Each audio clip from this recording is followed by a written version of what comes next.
So here we have an example of a tornado and the weather formations you would see if you were looking for a tornado. Now, how do we get a tornado? What does it mean? Tornado is just a fancy way to say spinning tube of wind. That's it. It's a spinning tube of wind. But I thought wind was invisible. Wind is invisible. But what if the wind is so strong that it's starting to pull in water droplets and dust and dirt and debris? Well, that wind suddenly becomes a condensation funnel. And that condensation funnel also is called a funnel cloud.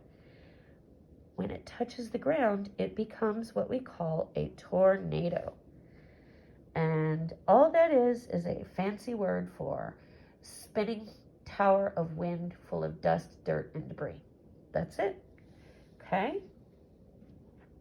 Now let's look at how we measure tornadoes. Tornadoes are measured on what we call the enhanced Fujita scale. The enhanced Fujita scale goes from EF0 to EF5. And look at the color. Do you see how the EF0 and EF1 are sort of green? It means they're not going to cause a lot of damage. But when we get into 2, 3, 4, and 5, let's look at 5. 5, that's going to cause destruction for a long time. Now you may be wondering, how does the Fujita scale measure the damage of a tornado? Well, boys and girls, it looks at the garbage. It looks at the garbage left behind in a tornado's path. If there's a ton of garbage and dirt and debris and broken buildings and broken trees and broken houses and broken homes and broken towns, it'd probably be a 4 or a 5. But if there's just a path of dirt and dust and maybe a broken fence, it might be a 0 or a 1. So that's right. Instead of measuring the actual in-tornado spinning and sending up sensors, they measure garbage. Weather is a funny, funny thing, isn't it, boys and girls? Okay, so let's talk about these funny cloud formations that you see in a tornado. Let's look at this one right here. Sorry if this makes you dizzy, I'm just turning the screen. Okay, so these are all the parts of a storm cell. Okay. Usually in flat land, you would see all of this, and then you would know immediately, go sit in a basement, go in a bathroom with no windows, and hunker down and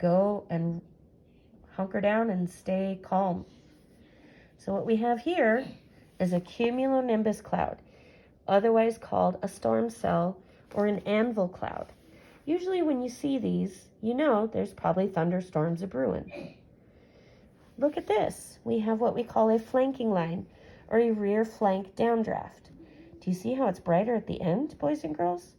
Kind of means the air is being pulled into the tornado, but it's almost over, okay? Now here we have rain or hail. The worst kind of a tornado is what we call a rain-wrapped tornado. A rain-wrapped tornado means you're not going to see it. All you're going to think is, oh, it's just really raining really hard, and the wind is blowing, and there's hail, and it's cold, and it feels weird. And then you look up, and suddenly there's a tornado. Rain-wrapped tornadoes are the hardest ones to see.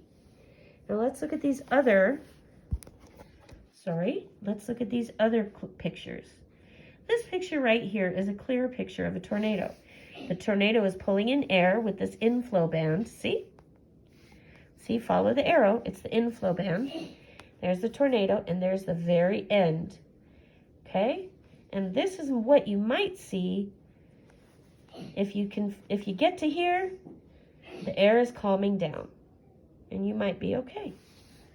Here's some other examples of wall clouds and beaver tail clouds. And all of these weird weather formations are what you would see if you were looking at a tornado. Okay, so remember, If you see a tornado and you're in Seattle, you're probably going to see an EF0 or an EF1 at the most. But if you're in Oklahoma or anywhere flat, you might see the big ones, 2 through 5. Stay safe, and remember, it's just weather. It's going to happen. Don't panic.